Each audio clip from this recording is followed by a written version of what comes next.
promotion. When you drink, turn the wild out. You can just, yeah. I'm gonna show my homie love. It's 0826. Oh, that's on there, so it's good. Drink. You just, yeah.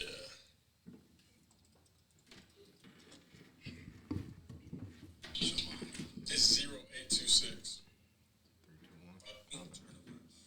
You just, yeah.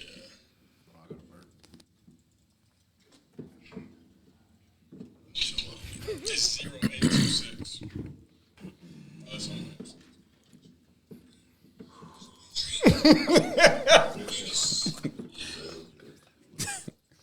He had to blow it away. He's so conscious. He's like self-conscious of anything. Oh, we up. I didn't realize We that. up. That look All right. good. I didn't even see what it looked It's a like. little slow. Dang, I ain't got the right phone.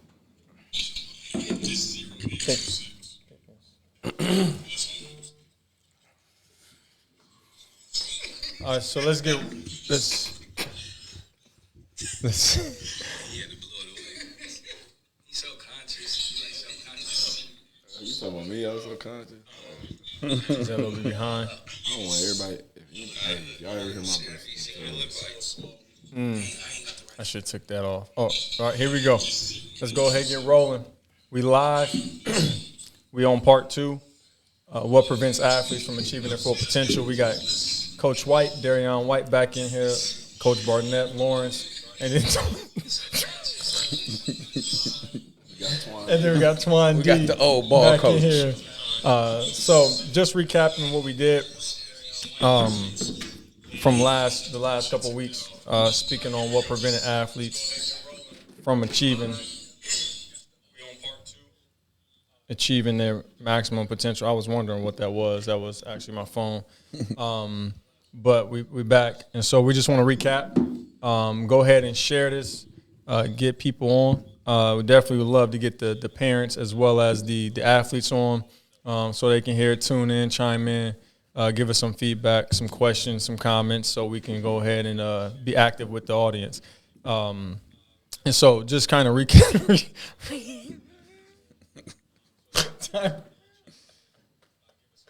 Recapping from last time, we just kind of talked about some futures. Twan, can you recap what's? Hold on, man, you tripping? Can you recap what's, Twan? Can you want me to recap? All right, so spoke heavily on environment was one of the things that we talked about. We did talk strongly about politics and what that looks like as it relates to just the prevention of athletes getting to a certain point. So we want to touch back on it. I know we had a lot of comments from last time that we wanted to touch base on it and to really you're back. Twan, you tripping, man. Darrion, can you go ahead and lead us, man? Go follow us up, man. Yeah, so I know we got into a number of different topics the last time we talked. So we'll, like Dre said, to reiterate what Dre said, we're going to probably cover a lot of the same information again, see if we can tackle it from different angles. But last time we kind of let it off with the mind state of the athlete and what it would take as far as the athlete's mind state to make it to the next level. We talked a little bit about some of the distractions in the kid's environment, which could hinder the child, whether they be people of influence around them, people that love them. One of the major topics we talked about is how people that love you, who you think would have your best interest in mind, can actually steer you in the wrong direction just from lack of knowledge on their own part. Unintentionally. So we moved into that a little bit. And I think today we could probably talk a little bit more about the mental makeup of the athlete. And so I know we just finished the showcase. So if you didn't get a chance to check it out, we had our Midwest skill showcase with Traction Athletic Performance a little bit earlier today out at Empowered. Had a pretty good turnout. There's about a little under 100 kids that came out for the camp just to try to get some exposure. And one of the things that was talked about during that camp is what is the advantage of coming to a camp like that as far as the kid's mind state of him being an athlete? What is being in that type of environment do for him as far as his mind state's concerned? And we just talked about it how especially with quarterbacks, and I'm sure Twan, you can allude to this a little bit more. We were talking about how those reps for some of those younger kids like Braden Corbett, who was there today, who's a 7th grader, and how he's out there getting reps with kids that are high school kids, and how that helps to kind of smooth out the learning curve for him as he moves up to the next levels, with him being a middle school kid coming out and competing on a high school level. For him, when he transitions into high school, it should be less of a learning curve for him. So if we can probably start talking about the mental makeup of an athlete. What are some of the things that hinder that athlete as far as what he is telling himself? I like to use the phrase stinking thinking or your monkey mind. So we can start there and go into that. You're the quarterback guy, so it'll probably be really helpful for you because the quarterbacks have to, the mind is everything for the quarterback. So I think it'll be this.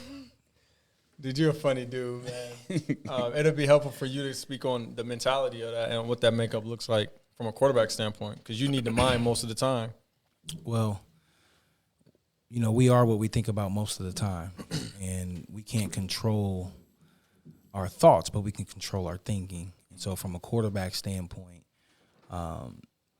having some mental calisthenics is extremely important to, obviously getting conditioned to the right way. As we talk about being a quarterback as a lifestyle, it's not a position. That mindset is extremely important. And so when we talk about being a quarterback, we are looking at the human. We're not just looking at the position, we're looking at the human. And so when you think about the human, we think about holistic approach. And that mindset is definitely kind of the barometer, if you will, that sets everything after that point. And so, the mindset is always something that we're working on, improving, trying to put tools in place so that you can navigate through the process, whether it be through yoga, whether it be through skills training, mental performance, human development, IQ training. We're talking about just shaping the mindset so that we can have kind of that cruise control to help us navigate through the process. Yeah, I know when we were talking about Braden Corbett earlier today, one of the things that we were talking about was how those reps, like we said, help to kind of flatten out that learning curve. But one thing that I noticed to be different between quarterbacks, and usually you can see this up front, and whether they're able to see it for themselves or not, is their ability to calm under pressure. Sure. And so one quarterback in particular, Carson Clark, and I'll mention him because with working with him so closely over the last year, I remember when he was a middle school kid. And for him, everything was just kind of coming really fast. And so it wasn't his ability to digest the information he was getting. It was him keeping his own emotions in check while he was trying to go through that whole discernment process. And you know how it is for a quarterback. There's a lot of everything is kind of pre-snap. Mm-hmm. So you get to the line. First of all, you have to check to make sure guys are where they need to be. Do you have everybody? Are we legal? We have 2 guys on the line if we don't. That's before you ever start to read whether it's open field, closed field, or whatever defensive formation that they're throwing at you. And I noticed that with the difference between quarterbacks when you can see a quarterback playing on a high level is he can stay really calm through that whole process. And the other ones, you can see them almost get into a panic mode.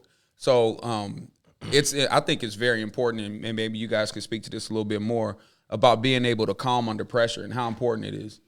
Well, there's this thing called amygdala, and it's in our brain. Every one of us sitting at this table, we have anxiety. Mm-hmm. But our anxiety levels of when it kicks on and drives us to panic are at different thresholds. And so, as a quarterback, you have to be very in tune with yourself. You have to feel the process. You have to feel your way through it. And so as you feel that anxiety increase, you have to understand how to control that mechanism of the amygdala and clicking it on or clicking it off, because if you don't get in tune with yourself, you don't know when you start to feel panic. And every successful or elite athlete has this amygdala that turns on. It just people are aware of it. Mm-hmm. Kobe Bryant, LeBron James, Michael Jordan, Derek Jeter, Andre Agassi, any Tiger Woods, any elite performer, Dominique Dawes, and what's the other gymnastic gold medal winner, whoever it is. It doesn't matter. The swimmer. Doesn't matter. We all have anxiety. Michael Phelps. You know, we could talk about all the Michaels: Michael Jackson, Michael Phelps, Michael Jordan, Michael all the Tyson. Mikes. Yeah, all the Mikes, right? I wanna be like Mike. So, but they all have this ability to understand when that anxiety increases and how they can self-moderate. And so that's important. You have to be in tune with yourself. You have to be aware of yourself. You have to be conscious of yourself. I think that's a huge point, and you actually hit something on the head there when you bring up anxiety, because I think that's something that is overlooked a lot with athletes in sports, is the fact that, you know, everybody's not built the same. They don't have the same makeup, and some things trigger people a little bit more so than others. And I know with me personally dealing with anxiety, I deal with anxiety. And it comes in different forms all the time. But I think one of the biggest breakthroughs for me in dealing with it on a regular basis was understanding that path that gets you to an episode where you're having an anxiety attack or whatever it might be. There's always a similar formula that happens beforehand before you ever get there. And if you can start to pick up some of those things early on, then you can tell when they're coming. You can almost brace yourself for impact or whatnot. But you talk about how the mental aspect of that is for an athlete being able to deal with that anxiety. That's the kind of stuff that you can take in sport and translate that into real life. And so we can take that and take that into real life, and kids can actually use that to get over their anxieties. Y'all funny. But that leads us to the focus for today, because last week we spoke so much of the external focuses as to what prevents athletes. But now we want to speak on the internal and being aware of ourselves, and because oftentimes we got some good feedback from and I'll just say his name, Carl Thomas. And he gave us some feedback. I miss him so much. He was a guy. He's a self-motivated guy. So when he heard the podcast, his response was that he didn't believe in politics when it came to what prevents athletes. And in one sense, I was agreeing with him, but another sense I wasn't, based on the situation that people are in. And the part experience. The part that I agreed with was that really at the end of the day, we all really control, based on our attitudes, where we go. And so, we can be in a certain situation, but with the right attitude, it allows us to go wherever, we can go based on the way we handle things. And I had a meeting with a player and his family this week, and he's in a tough situation, politically. But he's a really good player, and everybody, we know about him, and he's really talented. And I would say he's probably one of the best players in the area, but circumstances don't allow him to showcase what that is. So there's some prevention going on in his situation. But when I talked to him, one of the things that I mentioned to him was like, look, okay, we can talk about, what this is doing to you and what that is doing to you. But at the end of the day, you have every ingredient to play at the highest level that you want to play at. And so what's going to prevent you from playing there? It's not the restriction of a philosophy or a system that's going to get you there. Really what's going to stop you is your belief in yourself and your attitude towards yourself when you go through these things. And I never shared that part with him because I was sensitive, but it was like a timing thing where it's like, okay, now he needs to know he's in a tough situation, but now he has to go inside of himself to figure out what it is. Because we all know if you can control inside, you can control whatever it is that is outside. That's the key. And so that's the really, the important thing. And there's a movie that I think all people should watch. The Matrix. That too. That is one. It's Matrix QB. I'm sorry. If you have Disney Plus, Avatar. Everybody should watch these. But the movie Inside Out. Inside Out, yeah. The movie Inside Out. It's about a young girl deals with emotions, and she can't control them. That's good. That's Dre. good, Dre. But she can't control her emotions, and so you just see a roller coaster of how she handles things. She has up days, down days, and you can kind of see the emotions in her body trying to talk. And you have the same young lady that's trying to regulate everything, and then you have anger that's just always doing that. Then you have the anxiety.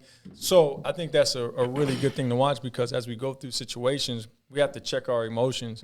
And we have to really be able to master thoughts, emotions, outputs, actions, habits, because that determines how successful and whether we succeed So or how, we how fail. can we master our thoughts, Dre? Like you say that, and when I think about it, I was always told we can't control our thoughts, but we can control what we think about. And I think those are there's two different things. So explain what you mean by master our thoughts. So when I think about mastering your thoughts, I think about completely controlling your thoughts.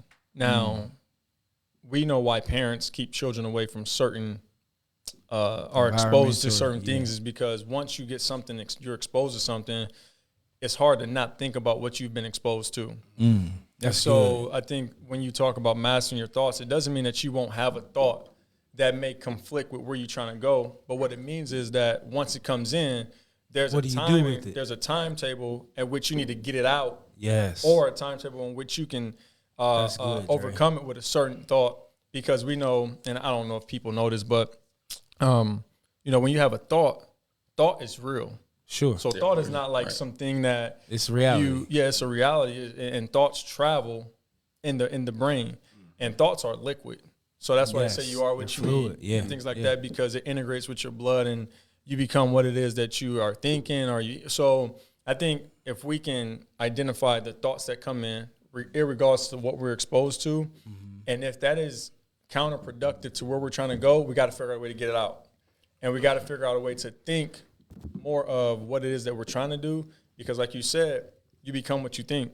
Right. So if we're thinking negative, then oftentimes we become what that is. So does anybody have any strategies on how to navigate that? UL or Darrion, what's your thoughts on? I mean, in reality, and what Dre's saying is, it's not so much about controlling the thought; it's about what you do with it after you have it. So, one thing that you'll notice, especially if you're just talking about if anybody's into meditation, is you really can't control your thoughts. You can't. You can't. The thoughts come. Over 1 million thoughts. They're going to do what they do. They roll by just like the bottom of your ESPN screen, and you kind of, as the observer, which you are, you observe the thought. And so you'll read it going across the screen, but how you interpret what you read is what matters. So are you saying that we can control what we think about, but not our You can control thoughts? the interpretation, but you can't control the What actual enters the initial mind. thought. Right. Good, What enters that's the good. mind enters the mind. And sometimes that's of your own making, and sometimes it isn't. I mean, and then what Dre is saying is absolutely right. I mean, thought is one of the most powerful, if not the most powerful thing in existence. Everything that you can see in physical reality, whether it be this mic we're talking into or this table here, it starts with a thought first before it becomes reality. Sure. So if you're trying to control what's happening in physical reality, you have to start in the unseen realm, which is in the thought realm first. That's good. So I got a question. How do you guys feel about when a kid is in a situation, and we talking athletics, when a kid is in a situation that is beyond their control, and sometimes, and I don't mean this in a bad way, I was always told, never waste time with somebody that's committed to misunderstanding you. And a lot of times these kids are told that they're selfish or they're only about them because they have this aspiration to potentially get to college, or they have this potential to get to college. And then it may not be, quote unquote, in alignment with what that coaching staff wants to do.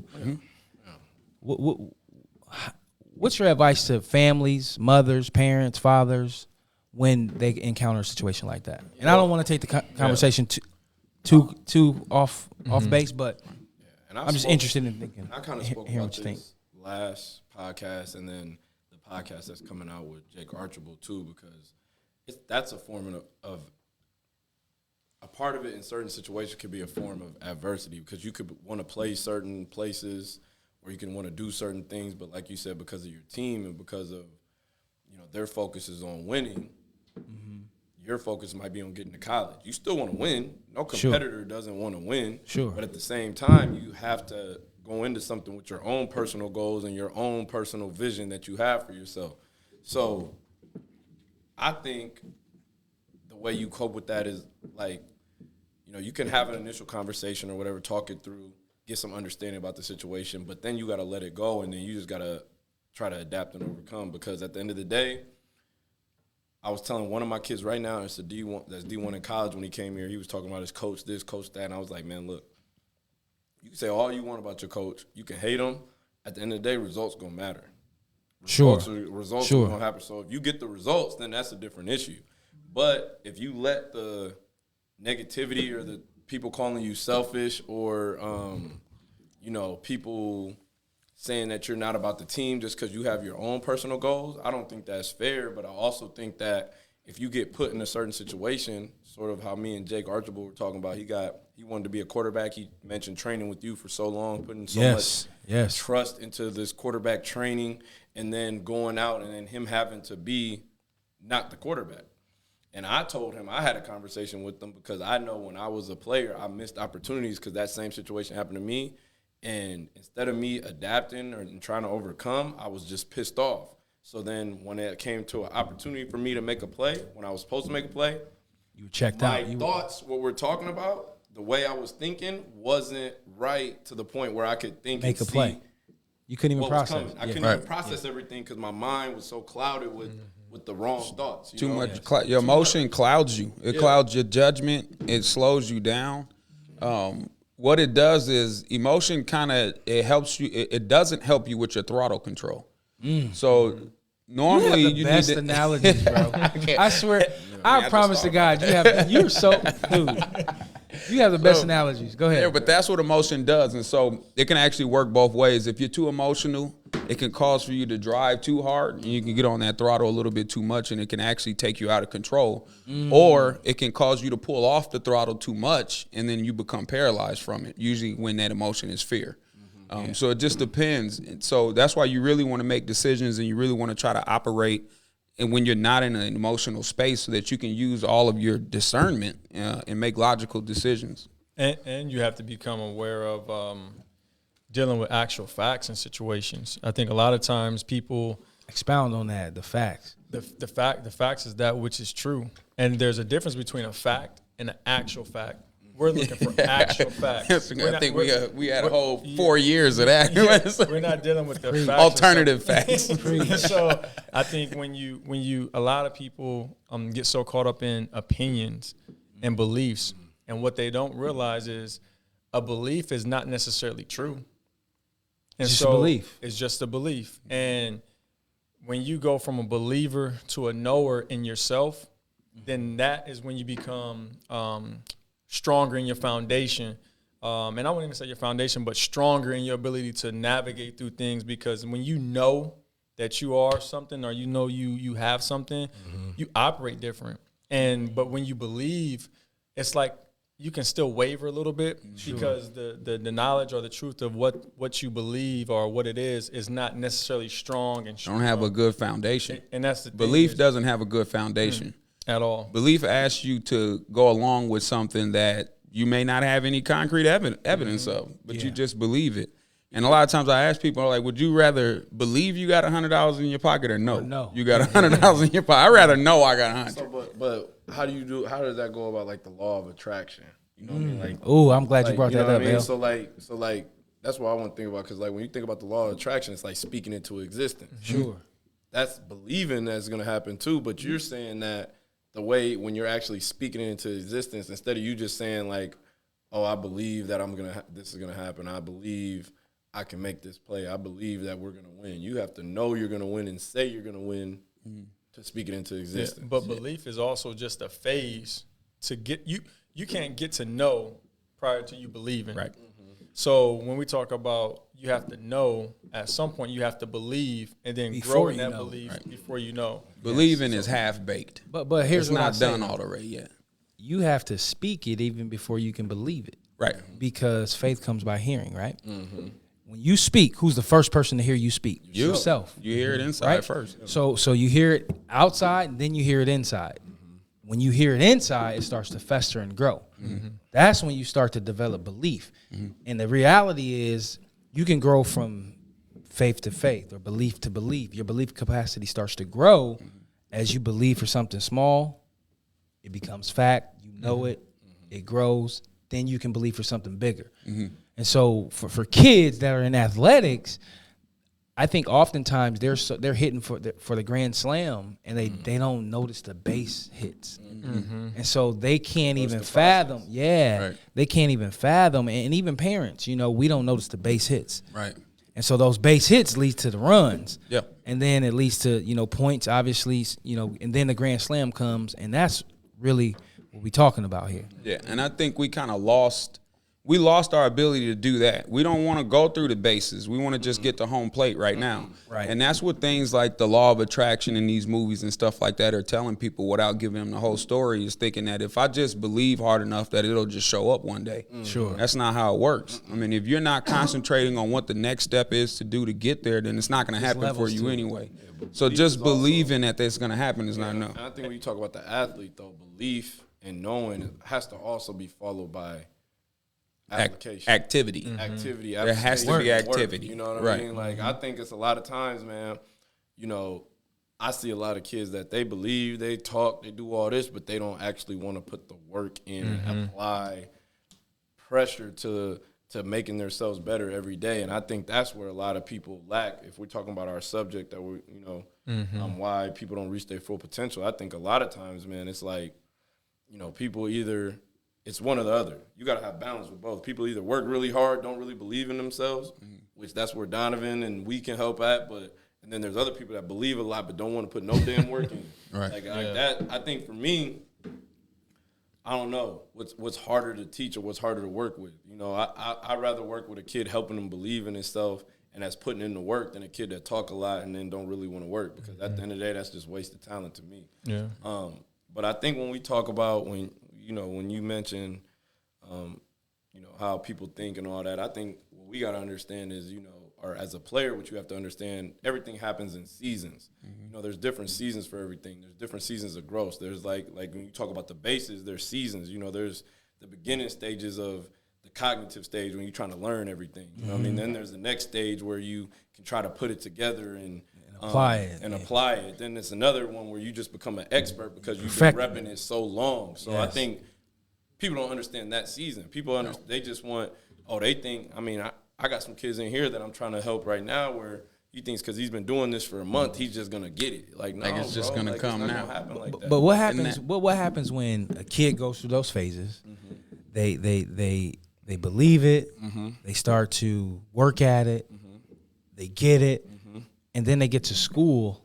So they've been working their tail off all that off season, and then they get to school. That's another one. And they deal with coaches who either one can't really recognize talent, or two don't realize what the contribution could be for that kid in that system. Yeah. How do we parent? How do you think kids can navigate that situation? And I think it's like a Ethan Chambers situation. You know what I mean? Like, or who's Ethan Chambers?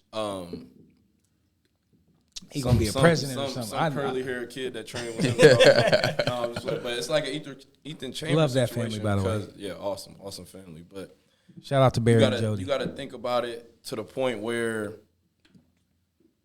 you're in a situation that you can't really control, but you have to control the controllables. You can control how you work, how you show up every day. Yes. How you come earlier than everybody, how you outwork everybody. Yes. But then you also got to understand, you got to lean on other people like Dre, Darrion, that got expertise that have been to certain places, and you still know that you got other opportunities outside of that. Sure. Now, but how do kids? You got to control your thought. You got to control your understand, mind. I understand that. But how do kids deal with the lack of opportunity because either their coaches haven't accepted them or believe in them when they done worked so hard and got some confidence and some belief working with Dre, and then when they get to the school and the coaches won't throw them the ball. Or you know what I'm saying? So, and I can speak from personal experience on this because it happened to me in college for 4 years.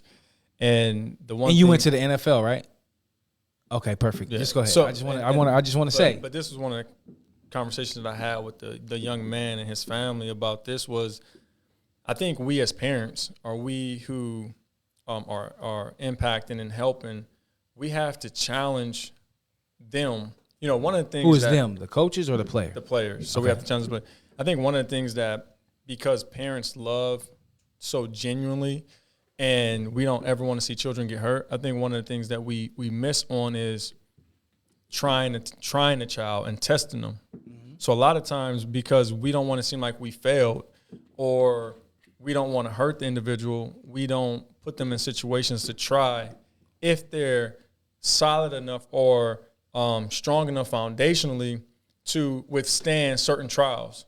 So what we like to do is we like to pacify them and try to do everything we can to get them over situations. And Sure. we like to hope that they're strong enough to do it. But when you have a child, and I'm saying this not from personal experience, but I'm saying this from just watching, observing, and learning from others' experience. Basically personal. Personal. When you have a child, you have to do everything you can, not to force something on them, but it talks about, when you look at the scripture, it talks about training a child up in a certain way, and they'll never depart. Yes. That's for anything. That's principle. Fact.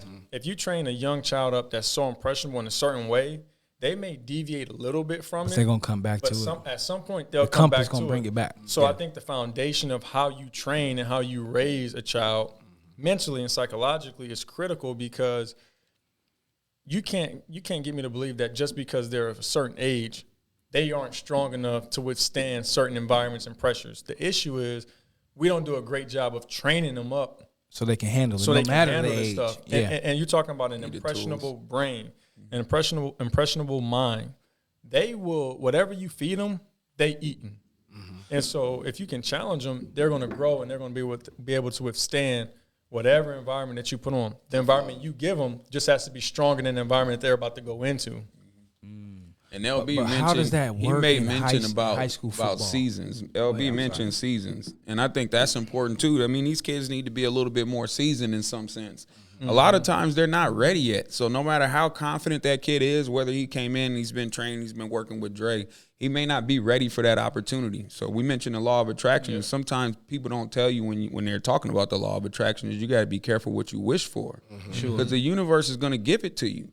But it's going to give it to you however it's going to give it to you. And you don't get to decide how it comes. So you could be praying you want money. You're like, I need some money. And then you can go outside and slip and break your leg, and then you sue whoever it is, and then you can get money that way. Yeah. But so your wish came true. So you got to be careful about what it is that you ask for, and then be real detailed about how it is you want to have it. So are you saying that wish for what we wish for, but also ask to be prepared for the opportunity To when be prepared Yeah. when the That's good. opportunity And I'll speak on that personally again, is that when I made it to the NFL, and Congratulations, by the way, Jerry. Yeah. when I made That's good. No, Jerry. for real. That's good, when Jerry. I made it to the NFL and signed my contract, and obviously we can talk about everything that led up into it based on this situation and what I had to go through. But when I signed the contract, I realized something about myself. The moment I signed the contract, I realized that if I were to be successful in NFL, if I made the amount of money that was on that contract, I would have lost everything Because you didn't know what to do with it. because I was unprepared Sure. for what was coming. Sure. And transparently, I'm gonna just be honest. Never gambled in my life. Never really gambled in my I'm life. waiting for the but. And, But however, However, that's a nice play, Jerry. when I seen that money, I had somebody in my family speak on, man, we going to the casino, and my mind was like, man, we about to straight up, we're gonna be there all the time. And I was ready in my mind psychologically to lose everything that I was about to gain. And so when I didn't make it, it was probably one of the best things for me because I wasn't prepared to handle that type of because you're not ready. You can't, no matter how hard you water the seed, you're not going to get it to grow in December. If you plant that seed outside right now and you try to water it as much as you want, give it as much sunlight as you At possibly least in that can. Indiana. At least in Indiana. Yeah. It's not going to grow. It's only going to start to bear some fruit. Actually, it's only going to start to break away from its shell to start growing roots when it's time. And so I think sometimes with these kids, they don't have a concept of time. It's like, I just want to get it now. We live in this world of instant gratification all the time now with social media. If I don't like something, I can just swipe up or swipe to the side. Or if I don't want to watch commercials, I can go on Netflix or, so there's this instant gratification all the time. We're not used to being uncomfortable and having to wait for something to process itself to get to the point where it could be fruit for us. Yeah. We're too busy ready to get to the fruit instead of going through the seasons first to get there. And to answer your question, Twan, when because LB went through it too, Like we had to go through the politics, and we had to go through a lot of the adversity. Politics? When we were in college, yeah, the politics. Politics. That don't exist in college, does it? It exists on every level.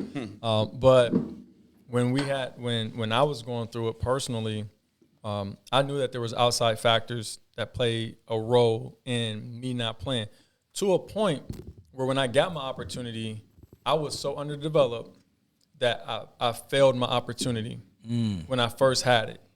And that was because I was looking for them to do something for me that I needed to do for myself. Yes. And I think a lot of times so one of the things that I'm very sensitive about when players come in and say, well, such and such doesn't believe in me. I know personally for me, if certain coaches that I wanted to believe in me at certain times, if they did believe in me, I would have failed. Because you wasn't ready. Because why?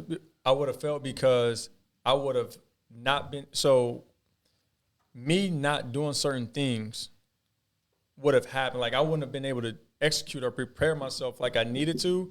I had to literally stay up at night and study film. Scholarship players were going home. I had to stay in the meeting room, sometimes 2 a.m. in the morning, 3 a.m. and study film because I knew that these coaches weren't going to teach me nothing. And so it's things like that. But if they believed in me, I would have never stayed after and watched film. And so I think sometimes when we want people to believe in us, sometimes that's the biggest hindrance in our development because we're not ready for them to believe in us. Yes. And that's when you got to tap internally. And what you'll find out is everything that you need is inside of you. Sure. You just got to figure out how to cultivate and get to it. Yeah. And then you got to figure out how to work this when you need this and work that when you need this.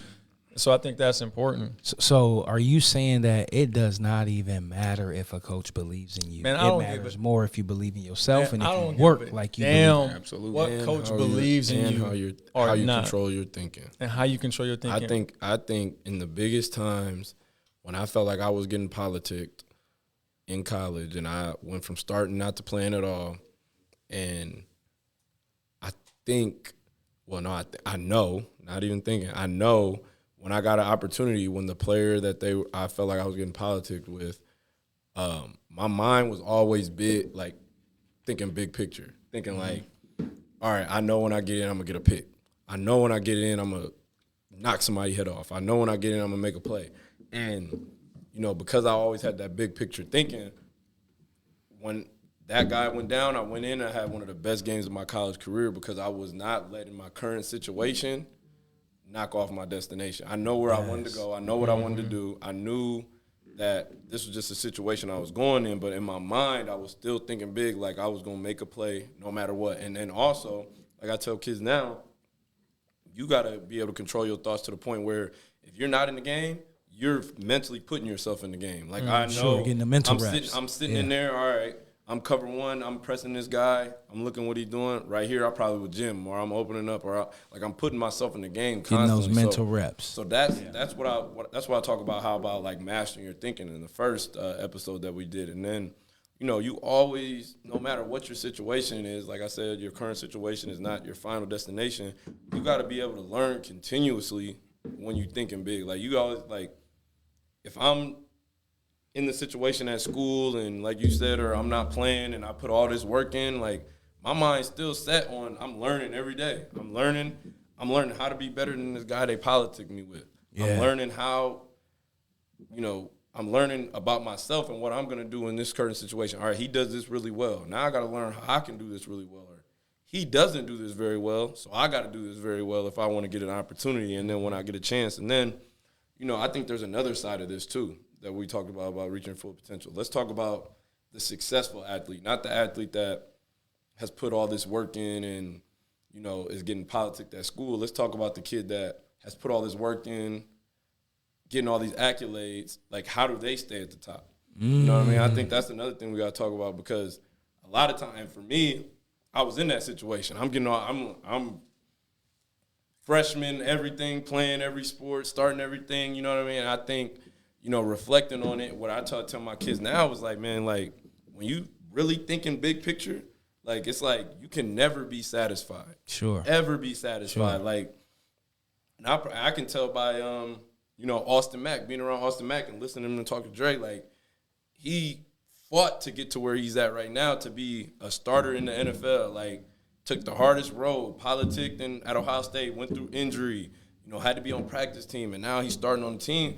But me being around him last week, he ain't satisfied. You know what I mean? Like, he like, nah, like, this ain't beginning. And then, like, you got to celebrate your wins, but you got to analyze your losses too. Like, you know what I mean? Like, yes, I'm here. I did this. I'm in the league now. I'm celebrating this, but at the end of the day, like, I still ran this route wrong. I still got broke off on this fade route. Like, so you being able to analyze that and then still think big picture, I think that's the way that you continue to reach your full potential. Because I don't, you make it to the NFL, you ain't reaching your full potential yet. Sure, you still haven't reached it. Yeah. So it's like, all right, I'm thinking even bigger. All right, I thought this is my ultimate goal. I'm here. Now how can I maximize this ultimate goal that I'm in now? But that is all about having a growth mindset. Mm-hmm. I don't care what level. I don't care what it is. You have to be in an environment that encourages that, because if you don't, you'll get to a level where you're just satisfied and you're complacent, and then the fall starts to happen, right? Yep. So when people get to a place where they're having success, oftentimes they don't analyze why they're successful. They're just enjoying the win because their ego is being fed. Because, let's just keep it real. It's all about winning, right? We look at the losses and we analyze the losses, but the greatest of the great do both. Yeah. They analyze the losses and the wins. Okay, why did we win? What did I do to lead up to me winning? And they look at the losses. Yeah. Yeah, I was listening to Tom Brady talk the other day, and he was talking about how he analyzes every single throw in pregame. This is before the game. Every throw, like whether I hit that guy in the right shoulder or not, or whether it should have been on a 1 or it should have been on a 2. Yeah. And he's analyzing every single throw. Even if the throw got to where it was supposed to get to, we scored a touchdown, he's still thinking of how I could have made a better throw or put the receiver in a better position to make the play. Brady. So it's always about that growth mind state. And you'll find that's common DNA in people who operate at a high level. They talk about Kobe Bryant all the time and his work ethic and how he was always pushing the bar higher and higher, and how he was doing that with his AAU team, his girls team. He was always telling them, like, this isn't good enough. I mean, even when they were blowing people off the court, 30 points, he's telling them this isn't good enough. And we ran into that too when I was coaching baseball team a year ago. We were an undefeated team. And I was nervous all year long. I mean, you would think beating everybody, 10-run rule, and you would feel great about it. But if as a coach, my mind state was, this is horrible. We're not playing good competition. When we get into the playoffs, we're going to play good competition. These kids aren't going to learn how to have a game with some adversity in it. So sometimes being a front runner and winning all the time and being the best is not actually good for some kids' growth. Sometimes a little bit of adversity is a good thing. But that growth mind state, always pursuing to do more, is that's common DNA amongst people that operate at a high level. Can I say something that's controversial? Oh, please. Absolutely. Please. Right. But before you say that, can you hold that thought? I can hold it thought. Don't forget it. I remember. For people that's watching, can you just hit that share button real quick? If you know anybody that might be interested in this conversation, just hit the share button. Go ahead and share with your friends. So we can get them invited. We're checking the comments so we can see what you guys are saying on the live, so we can look at that, and then go ahead and hit the share button and get those guys involved in the conversation. Then we can go back to Dre right now. Back at it. Back at it again. The universe is always expanding. Fact. So that's good, Dre. The diameter, the circumference of what it is today is not what it will be tomorrow. Because it's always expanding. You funny dude. It's fact. The circumference will not be what it is. Watch this. Nobody watching what Dre looking at. So the universe is always expanding. The universe always brings in to existence new things. Yes. There are so many new things that we don't even know about that exist in the universe. We're still learning. This is the controversial statement. Okay. We talk about growth mindset. The question is, the approach that we should have is the God mindset, not the growth mindset. Because whatever you want to call that entity is always studying. So if the entity, which is the greatest entity that exists, is always studying, then who are we not to study? And that's why you see people who continuously study and analyze, the Kobe's, the Tom Brady's, the Michael Jordans, you see them operating at such a level that when we look at it, it's like, damn, like they doing at that level, and they're only using 8 to 10% of their brain while they're doing it. Yes. So imagine tapping into 25% of your brain, or 50% of your brain, 85% of your brain. Turn into Lucy. And what does that do? Lucy. What does that do for an individual that has the mindset that I got to continuously grow? And in this, in this current construct or society, it's so easy because we fall short because we think that we can achieve certain feats. Like we think that we are so limited in where we can go. The reality is that every individual, if the mind is the most powerful thing, what human being doesn't have a mind? So that means that your potential is really unlimited. Right. You can do whatever you desire to do. And so when we watch the movie Lucy, we think it's a joke, and we think that that's real. That's unreal. But the reality is, if we are doing if we can go to the moon with 8 to 10% of our brain, if we can tap into more in that, and what does more of that look like in terms of the habits that we create, then we can do certain things, and all of us have the ability to tap into certain realms of existence and certain levels of productivity that has never been seen. And so I'm saying all that to say that perfection does not exist. But waiting for the but. But we are on an evolutionary course to that. That's why we have seasons on the earth. Sure. When you see the leaves falling, they die, but they enrich the ground so the ground can grow and it can be richer than what it was before it came in. So everything's constantly working towards perfection. And I think we as human beings, yes, we can celebrate our victories, and we should celebrate our victories, but we got to always analyze, why did we get there? How did we get there? And we got to be able to say, this is my potential, and not let outside sources control what we think about ourselves. Because it's easy for Tom Brady after five Super Bowls or one Super Bowl to say, okay, I'm done. I'm done doing it. I ain't doing nothing else because I've achieved this certain level. You're a funny dude, Antoine. But No, I was just laughing at L. He was like, mm-mm. But I think that's important, is that when I think about it, it's like, if I'm creating the image and likeness of God, then my potential is much greater. I mean, you little G. I'm a little G. That means my image my potential is much greater than what I even think it is. Yeah. And that means that the most important thing is not necessarily where I'm trying to go. It's the process and the protocol that I go through to get to that point. Yeah. Because, habits shape you. So, some of us can be very overwhelmed with underachievement because we haven't identified the process as to what should get us to a certain point. Yeah, and I think when you talk about, God, being little gods and being Little G. image and likeness of God, when you think about God, like God, if you think about the Bible, if you think about every story that you heard that had God in it, the Book of Eli, like One of my favorite movies. One of mine too. They always thought big. Like, they were always thinking bigger, better. They had a goal. So for me, it's like, in that same situation when you talk about it, like I ask my kids, like, if you're gonna do this, what are your goals? What are your goals? Like, I just want to play in college. I want to do this. I'm like, for me, it's like, nah. You know what I mean? Like, you putting a cap on that. You know what I mean? God don't put a cap on what He has for you or what He had in any of these stories that you've heard about God. But for me, it's like, if you're gonna do something, why not think big on the ultimate level? Why not think, and even in the situation that you're in, like. When I said Ethan Chambers, like, I could talk to Ethan Chambers all the time. I mess with him all the time.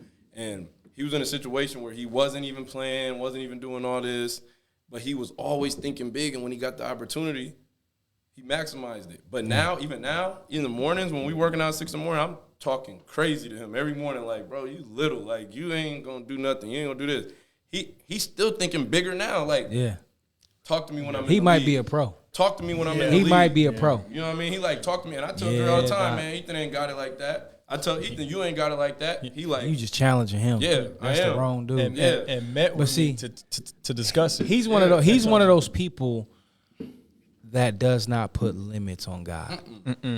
A lot of people, whether it be through religion, we get so doggone like shunned that we forget. I mean, we lose our ability to dream. When God has, He said abundance, that means more than enough. Not the either or mindset, but that and also. And so a lot of times these environments where coaches are concerned, they put limits on kids. They put limits on the team, and it stunts the ability of the kids to dream, and then they start putting limits on themselves and God. Well, that happens from a young age. How do they handle that though? That happens from a young age. I mean, But I'm talking about when they're in an environment where it might be happening from a coaching standpoint, the authority figure. Well, yeah, because somebody's always trying to impose their own limitations on you. Sure. So it may be something that they weren't able to do, so they're going to tell you can't do it, or their idea of what your ability is may be limited in their own view, and so then they pass that off to you, and you limit your own ability.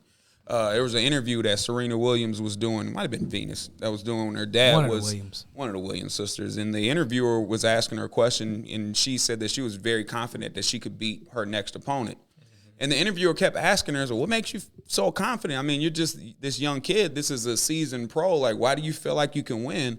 And she said, because I'm confident. I think I can win. But he kept going back to the question. And then finally her dad came from the back and was like, you're planting seeds of doubt in her head and trying to make her think that she can't win by keep asking her. If she was confident, she said she can win, leave it alone. That's her answer. But that was a dad who was conscious of that and noticed that this person, whether it was intentional or not, was limiting that girl's beliefs. And so that happens so much. And then you mentioned, too, about Ethan having an amazing ability to not ever limit God, but he doesn't limit himself either. Right. And I think that's what's most important. Yep. And some people shortchange themselves. I mean, obviously, if you have an ocean, there's a lot of power. There's a lot that's in that ocean. That ocean can crash. It can be calm. There's a lot that it could do. If you take a cup from that ocean, everything that's in that ocean, in theory, is in that cup. Yes. It's just on a smaller scale. Yes. So although we may be separate from that source, but all the principles are there. But all the principles are there. Yes. And all the power is there. Yes. Although it may be on a smaller scale, but it's there. Yes. So you can't limit yourself. God would never limit herself, and we like to personify. But if God wouldn't limit itself, then we shouldn't be limiting ourselves. And that leads me to a shark. But no, you know the myth about sharks or the truth about sharks? What is it? Enlighten us. Like with sharks, they will never outgrow their environment. Absolutely. And so I don't care how big the shark, if you put a shark in bigger water, it will grow bigger. It would only stay at the size of the environment that limits them. And so it's just like working with Dre. Dre is going to challenge you, bro. It's a big fish tank. It's a big fish tank. So sometimes, no knock on anybody else, but sometimes we go to these environments where there's a small fish tank. And so we can never grow beyond that, where our dreams or our aspirations or our goals exceed that tank. Right. And we got to challenge ourselves. And as parents, we got to put our kids in environments where that tank is big. Right. This is the thing I love about traction is it's not just about the athletics. It's about the wholeness of the human. And I applaud Dre for his vision for this company. I applaud LB. I love y'all, bros. I love them. We love you too, Antoine. But seriously, it's taking a totally different approach to how to maximize athletics as a platform. And so, go ahead. I think when you talk about challenging, I'm thinking about today at the showcase. Some of my players played okay, but for the most part, the wide receivers was getting in their ass. Oh boy! And quarterback do. Quarterback is what we do. For me, as a challenging factor, which all of them have showed certain type of growth. You know what I mean? And I straight up told them, they wanted to be in best of best. I challenged them to the point I was like, I didn't see anybody at best of the best today. Just because y'all got three stops, you know what I mean? Like they thought they should have been best of the best, and I'm like, nah.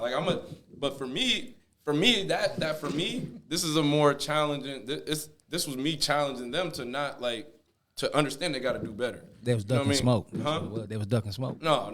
I mean, Go ahead. I don't know what you're talking about. Anyway, but they were scared. Nah, none of them scared. We ain't never scared. We was just beating them. We was just scared. But no, we take our L's, but My thing was, let me challenge you to understand that I'm not just going to give you best of the best. Or I'm not just going to give you something just because I'm your coach. You know what I mean? I'm going to challenge you to do better. So, like, today I was telling Dre, I was like, man, like let's not do best of the best because there's no DBs to go up against to do best of the best. They got mad at me. Which emotions, you know what I mean? They're not understanding the big picture that I'm thinking about. So tomorrow when we come in here and they're like, man, why you ain't give me best of the best? I hope they're watching because this is the reason why I'm doing it. Like, you can't be satisfied on a couple wins. You can't be mad about a couple losses. You got to keep having that God growth mindset to understand that, like, nah, like, for me, my mindset, if I was out there, is like, nah, I didn't do good enough. I lost one rep. Yeah. I lost one rep. I got to figure out why I lost that one rep, understand why I couldn't do how I won those last 10 reps, why couldn't I do what I did to win those in the one I lost. Yeah. Well, you gotta be able to see it. Yeah. And I think one of our biggest challenges is getting the kid to see what his potential could be. Sure. And we have a lot of different ways that we could do that. And one of the ways I use with my kids is I bring them around. I let them see this. You know, I let them see these kids that are operating at a high level because then now they can start to see themselves in that same environment and creating the same type of results. Yeah. You can only create what you see. Even with an artist, he has to be able to see it in his mind's eye before he can put it down on the canvas. But if he can't see it, he can't recreate it. Right. And I think that's why experience is so important. So giving kids experiences is huge in their development as far as their learning process is concerned, because if you're going to teach somebody something new, they can only draw on their old experiences and what they already know to try to relate that to it, to try to understand it. Yeah. They have to relate that to it.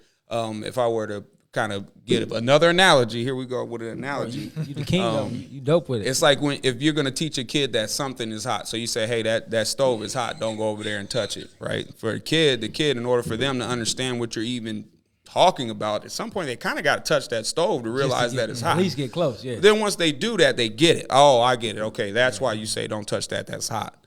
So then now when you're introducing something spicy to them, so now I have a hot Cheeto, I say, hey, you eat that, that's going to be hot. It's not the same. It's different. We're talking temperature and we're talking spice. It's not the same thing. But because of that experience with the stove, they can associate it and they understand pain. Don't do that. Yeah. And so experience is king when you're talking about children. It's getting them involved in as many experiences as you can so that they have a baseline now. They can refer back to certain things so that they can learn something new. I got a question. Go ahead, Drake. Go ahead. And I was going to relate it back to a personal experience where I think the environment does have a factor in, the growth of an individual. But the challenge is that when an environment is set, whenever you see an environment anywhere, an environment is nothing more than a manifestation of the thoughts that surround that environment. That's what it is. And so the question that we have to ask ourselves is, are we individually strong enough to think on a higher frequency than the environment that we're surrounded by? And that's the thing. And so it's like, all of us carry an atmosphere. We all have personal atmosphere. If we come from the earth has an atmosphere. It's fire in order to get into the earth. So it's like 6 miles high. You don't see it, but if you go into that mug, you'll feel it. Sure. And I think that's the thing is, when I personally was in college and I spent 4 years, first of all, you talk about having a high in your high school career and being, really well or really well known and doing good. You said it. I agree. But when you talk about that, and then you get into a situation where, like, the table just completely turns on you, and where you're not this big dude. Yeah. Everybody, you don't have scholarship. You're a walk-on, and then you identify and you learn what a walk-on really is. It's not the same as, and I don't care what they say, it's not the same as a scholarship. Explain that real quick. And so there's walk-ons and there's scholarship players. Scholarship players are the ones that the coaches invest the money in, right? And any business deal that you do, when you invest money, you expect the return. There's an expectation. You commit to it almost to a fault, right? And so it's like, man, I'm just gonna be real on these podcasts with y'all. Man, I came into college, both the schools that I went to, both Purdue and IU, and I was a walk-on.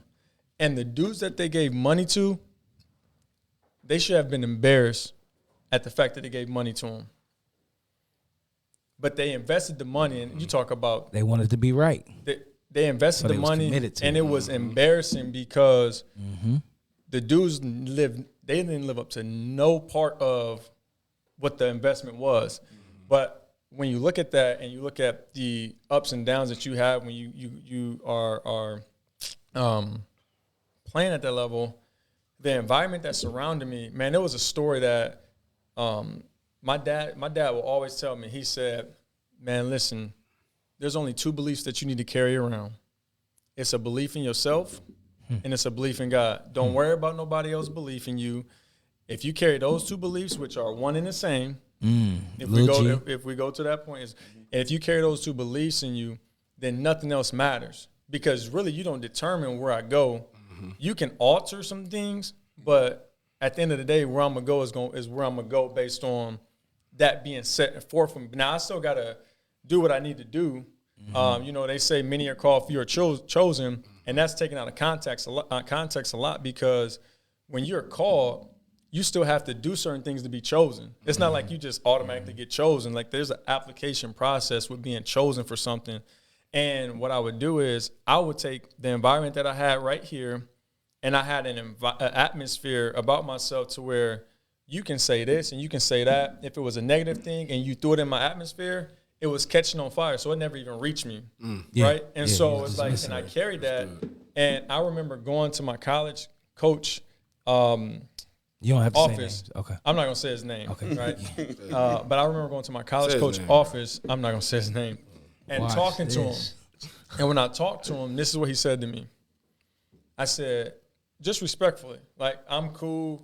I'm good. I know you ain't trying to play me for whatever reason. I said, was there a reason why I didn't play this year? I just asked him that. He cried in my face. He cried in my face and said, no, there was not a reason. They ended up getting fired. New coach came in, ended up starting, earned the scholarship my 5th year, ended up starting. Then I'm thinking I'm good, right? This is success. You hit the success, and then something else happens. Then I get to a point, first career start against Ball State, I led the team in receiving. My receiver coach comes to me and says, you played too much. He said what? You played too much. Say that one more time, Dre. You played too much. What does that even mean? I'm What does looking that at, mean? what- I led what the does team that in mean? Say receiving. it 3 Like, times. You played too much. That was And his so, way. that's politics, That was man. his way to creep into the And politics. so what happened My coach was, said the same thing and to I'm going me. to expedite the story, but what happened was they told me that, and when they told me that, I'm like, damn, how do you – I don't understand. Can I translate what that meant? It means – yeah, you can translate it, but Go ahead, keep talking. But I'll what happened translate on the was back end. I ended up becoming a starter, earning a scholarship, becoming a starter, getting benched. And I had 200 and something yards receiving my whole career. I mean, you wouldn't even – that's not something that you consider to go to the next level, right? And there was resources surrounding me, but there was an environment of belief in myself. And they got to a point where I just worked it. I didn't focus. I think one of the things is sometimes we become too focused on things that don't matter because at a certain point, the only thing that mattered was where I was trying to go.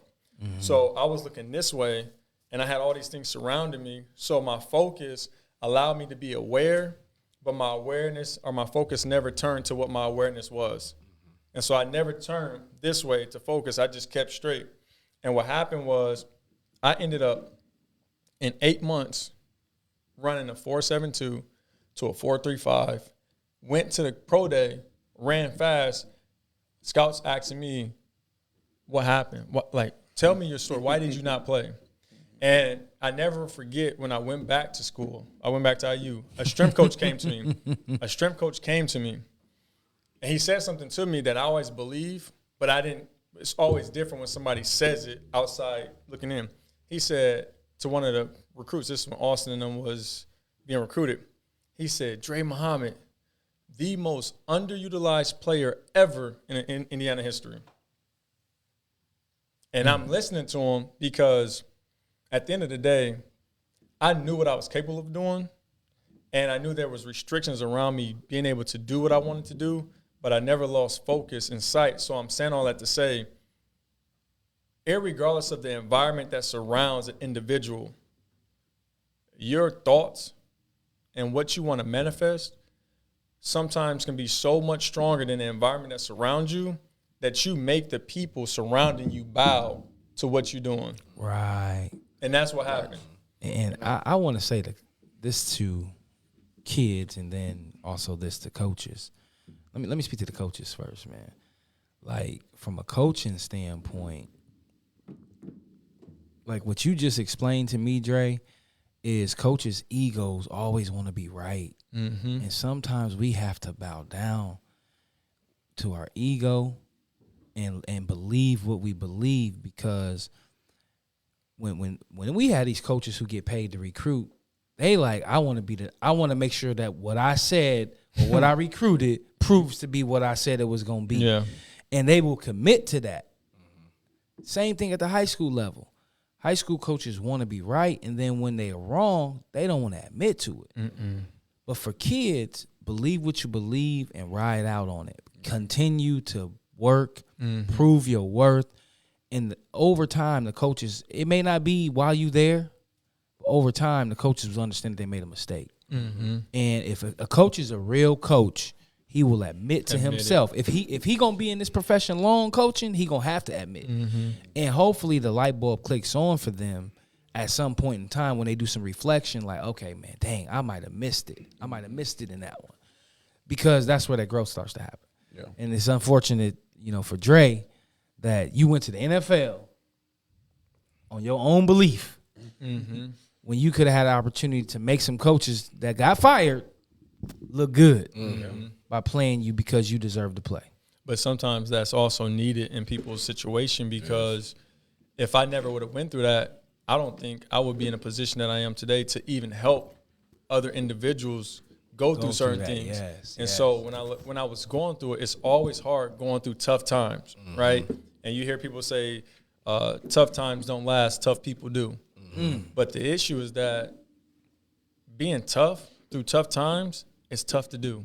It is. It just really tough. is. I mean, it really is, man. it's hard as and it's hell. hard on It you. is. And your lessons will follow you, too. That's what a lot of these kids don't understand. They think if it gets a little difficult where they at, I'll just transfer, I'll go to another school. But if there was a lesson that you were supposed to learn in that process and you think you're going to, run away from it by changing the environment, the lesson is going to follow you into whatever environment you go into. So you might as well just learn that lesson. And that's why I struggle when people say, and I get it to some degree, because I think the weaker you are, I don't want to say the weaker you are, but sometimes it's not necessarily the change of environment. Sometimes it's change of the thought. Changing And I of the think that's the thought. thing. So you hear a lot of people say, The perspective. man, I got to get up out of Fort Wayne. And it's like, maybe you do, but Fort Wayne got to get up out of you. And so I think that's the thing is That's good, Dre. it's like That's we get so Fort Wayne gotta get stuck up up. out of We you. get so stuck in the thought process that if I just change an environment, then things are automatically gonna change. But like Darrion said, the same the person. lessons follow you. Yeah. And what the lessons do, which is unique in life, is that the lessons literally transform themselves, like the COVID virus. It transforms and it comes in a different experience. Oh, yeah. They're definitely malleable. They move and they'll morph. They'll change themselves and come in a different form. They'll put on disguises and come as other people, but it's always the same lesson. Absolutely. The universe is going to whip you into shape. And you know why it has to do that is because the universe knows something about you that you don't know about yourself. Its belief capacity is larger than your own. It knows something about you that you don't know about yourself. And so deep. sometimes the whooping is good when you don't want to listen to the word, Yeah. right? And so the universe will beat the hell out you, and you running around trying to figure stuff out, and the lesson's right there. And all you got to do is just put your head down and read. Yeah. It's right there. And some people put more effort into avoiding those uncomfortable situations than they do to just go into it and then figure out how to get through it and bring some tools out of it for the next time. And those situations don't run away from you either. They don't. No. They whether it's in sports or whether it's in real life, some way it's gonna catch up to you. And I think parents got to understand that too. I think you talk about that. We can coddle our parents our kids as much as we want, but at the same time, you got to let them go through that fire. But I think listening to Dre's story, I think that, thinking about who, Dre's thoughts and his belief and his knowing in that situation, I think one thing that I saw with him that I probably didn't do as much as understanding how to use the resources around you and understanding how to surround yourself with the right people. I think once you talk about a human resource, I think like he talked about his dad and listening to those two beliefs, I think he only surrounded himself with people that had mindsets like his dad, know what I mean? Or mindsets like him that was driving him through that goal, that ultimate goal he wanted. So I think that as a player now, for me, looking at my experiences, and it's weird that I heard that story because my coach told me the same thing after that it was a game after I scored a touchdown. My coach told me the same thing. Told me the same thing, like, man, you played too much. And I was like, all right, so how do you play? In my mind, I'm like, bro, how did I play too much? Like, you know what I mean? But I think it was a situation but I also think that, me learning from having an experience of getting politics, I wasn't mentally equipped for the politics at the time. So, now understanding it more, going through that experience and that failure, and me analyzing that failure, I'm able to basically teach kids how to maneuver through it a little bit better. So I think that kids need to understand that they got to lean on people that have certain expertise. You can't lean on somebody that hasn't done something or been through something. I mean, they can probably give you some valuable nuggets to help you, but there's a reason why a lot of his kids are going D1. There's a reason why a lot of kids that come through here are going D1 because we've been through experiences that we can give to kids that may be beneficial in their development. Once we talk about a struggle, like every kid comes and we have kids come and talk to us all the time about how they're getting politicked at their school, how they feel like their coach is going to do this. You can't go into any situation knowing or thinking you're going to fail because somebody else is controlling the situation. Right. You got to know in that situation that you're not going to let them do it.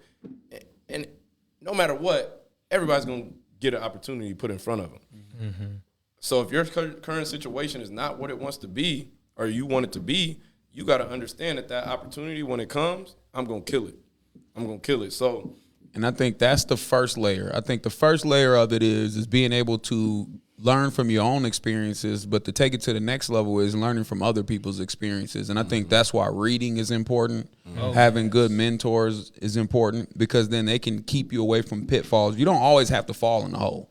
Right. You can see somebody fall in the hole and then realize not to walk in that direction. And so that's why you mentioned environment being so important, having the right people around you. It's about leverage, right? It's using other people's experiences or their expertise to help you in your goals. And so Henry Ford said it all the time. I don't need to know how to build a car. I just need to be able to pick up the phone and call the guy that does. So as long as he knows how to build it, I put him with the guy who knows how to build the engine and let them do what they do. But I don't need to know it all. And so that leverage is important. And I think we're going to encourage kids to go a lot farther in life when we teach them how to use that leverage to where they don't have to learn from their own experiences and they can use ours and other people's. That's good. So I kind of want to challenge something real quick. You know how you say you don't have to go to the hole because you've seen somebody else go through it, and you can avoid it and go a different route. Eventually, you're going to come to the hole, though. Exactly. So is it better to go through that same experience and then understand, or is it just good to keep trying to dodge holes all the time until I'm of the thought process that you can learn from other people's experiences, you can. And that's better. Where you get to the hole, when you get to the hole, you can have a board that allows you to walk through the hole or past it, but because you're still going through the hole. You're still learning from I'd other rather people. walk over it or around it. But it could be Based that on when you people's got to it the experience. first time, you weren't ready to get through the hole. Right. And then But now, because you because learned of from that other somebody else, experience, now when you get go to the through the hole, hole. you'll understand. You'll have the tools to get through that hole properly. It's all about wisdom. I don't think you can have wisdom without experience. Right. Right. That's what we talked about, that whole learning process. Yeah. I mean, that's how you get wisdom is the application of knowledge, right? I mean, so many times people, we want to just be information junkies. We want to be able to take in information so that we can feel smarter than other people and then just regurgitate it, but it really hasn't applied itself in our own lives. Yeah. So we haven't gained any wisdom from it. All we did was just intellectual masturbation. I sat here and debated with you over some time, and I felt good because I was able to tackle you in some debate, but then I leave here and I can't put it in reality. So that's the key. The key is that if you want to be wise, then you have to be able to take this information and translate that into actual experience and then make it a something that you can use in your life. Bro, That was deep. Intellectual masturbation. Intellectual masturbation. Wow. It make you feel good at the end of it, but you really got nowhere. You just wasted your time. That's heavy. It is. That's heavy. But in respect to what he's saying, that is why it is important that who you learn from and where you get your information from, and we got to be able to discern the difference between information and knowledge. It's different. It's completely Explain that, different. Dre, please. Information is all over. Information is that is opinion based. Information is, and some of it can be based off of knowledge, but knowledge is absolutely true. It's strong at the foundation, and sometimes we'll get, we have Google brains, right? It's like we get in situations where back in the day when you had to research something, you had to really look it up. You had to go through a book or something like that. Nowadays, you go to Google and anybody can put pops something up. on Google. Anything. And so we think that because we can obtain a lot of information that we're wise beyond what we should be, and the reality is that we're just able to take in a lot of information, and that information is not necessarily even reliable when it comes to certain circumstances and situations that we get into. So I think it's critical that what you got. Well, to me, it feels like our entire country is struggling with this issue right now. It's this, we're in the information age, so we're able to access information quicker and it's more readily available than it's ever been. And that's a good thing and it's a bad thing, because what happens is you get people who they spend a couple minutes on YouTube and they become an expert at something. Mm-hmm. And then, and they obviously haven't actually, like information. I can learn how to do a brain surgery, but until I actually start cutting somebody's head open, I don't have that experience. You know what I mean? It has to take some actual experience to get to that point.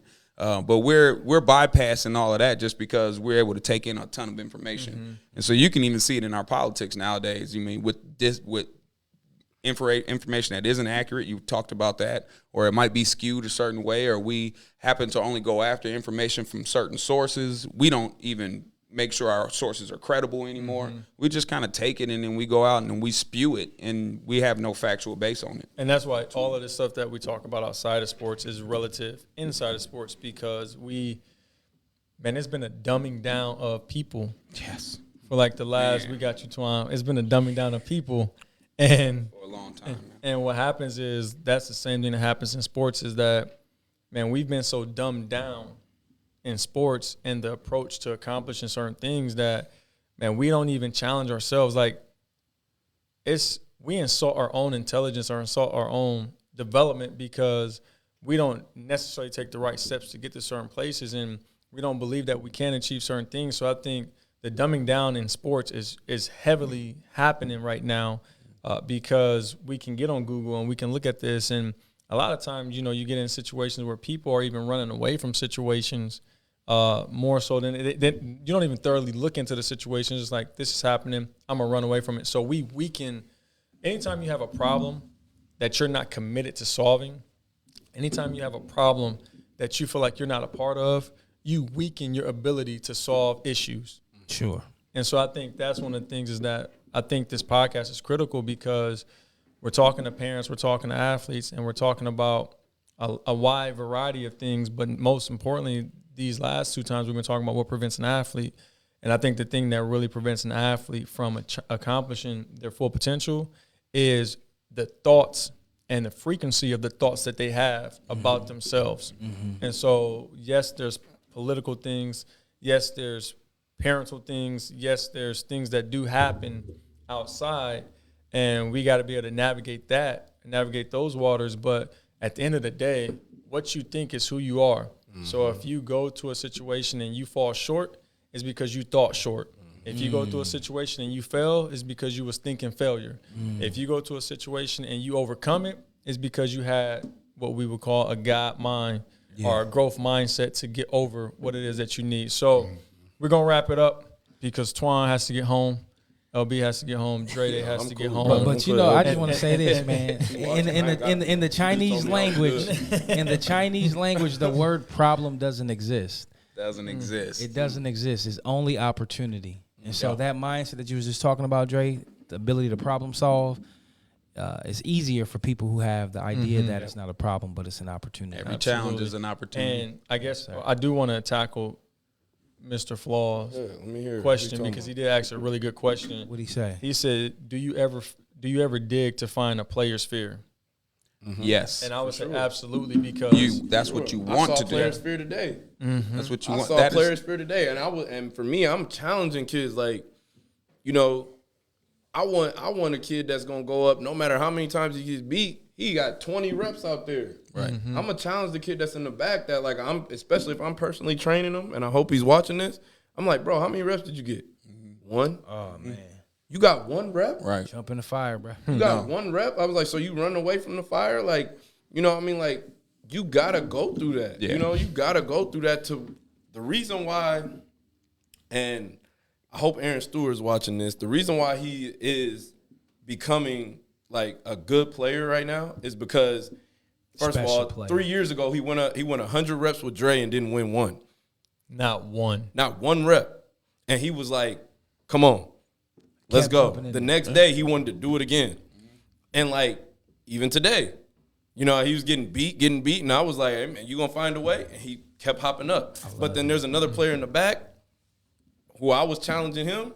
He had one rep.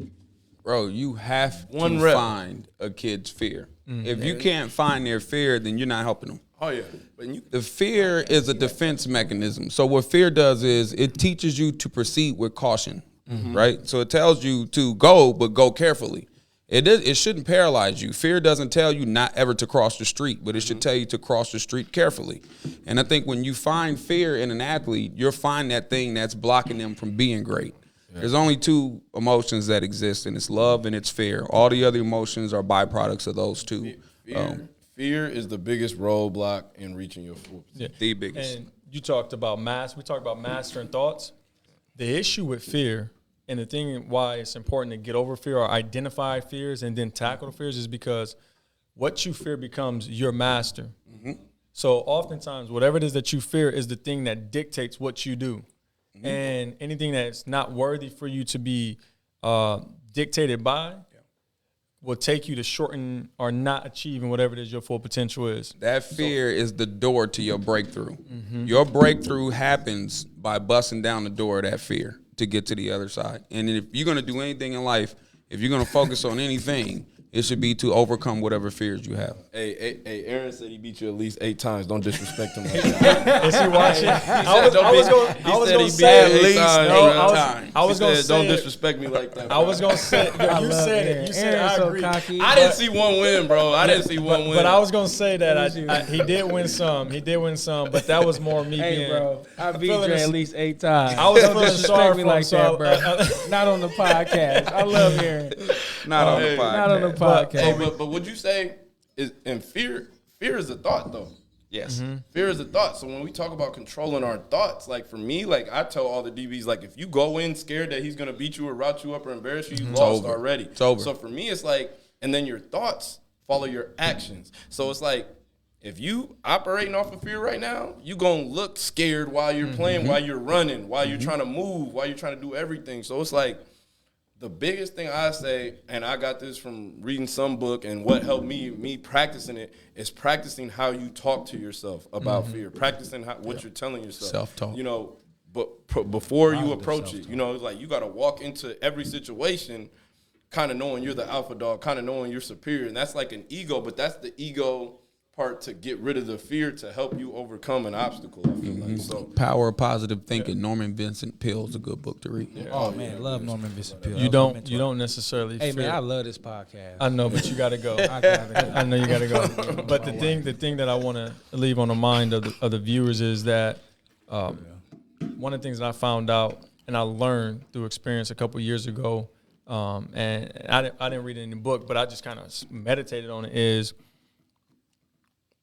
it's not necessarily, you know, when you talk about darkness, because when we're young, a lot of us fear darkness. It's not that we fear darkness. We fear what can happen in the darkness. The unknown. And the unknown. Absolutely. And so I think when we talk about fear and what it is that you fear, it's not necessarily the thing that you fear. It's the outcome of what can happen with your interaction with the thing that you do fear. Sure. So if I'm an athlete and I'm fearing to get a rep, it's not because the rep itself is what you fear, is what can happen. I remember when I was in high school and I played against Southside, and this dude had a really good crossover, right? And I was put on the task to guard him, and I wasn't the best defensive player, but I can play defense, and I played a little bit hesitant, not because I was scared, fearful of him. It was because if he crossed me, and these people in the stands see it, the reaction of what's going to happen. That's a sense of fear. That's fear. That's fear. But it was a fear of what would happen when I guarded him, not that I was guarding him. And knowing that what he could do Who with was it. that player?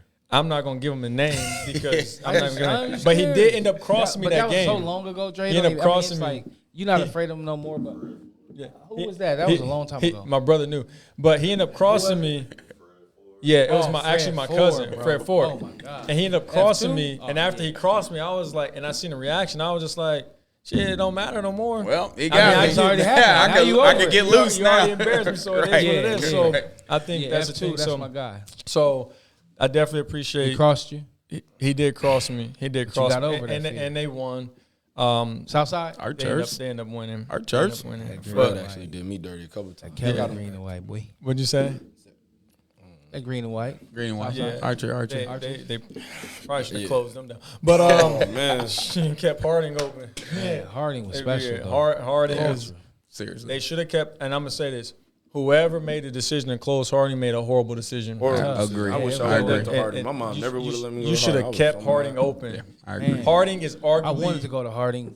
And I'm gonna say this, At and I don't care 235. what y'all Southsideans, what you Northsideans say, but Harding had I wanted to go there at 235. the best athletes Every to day. ever come through the city.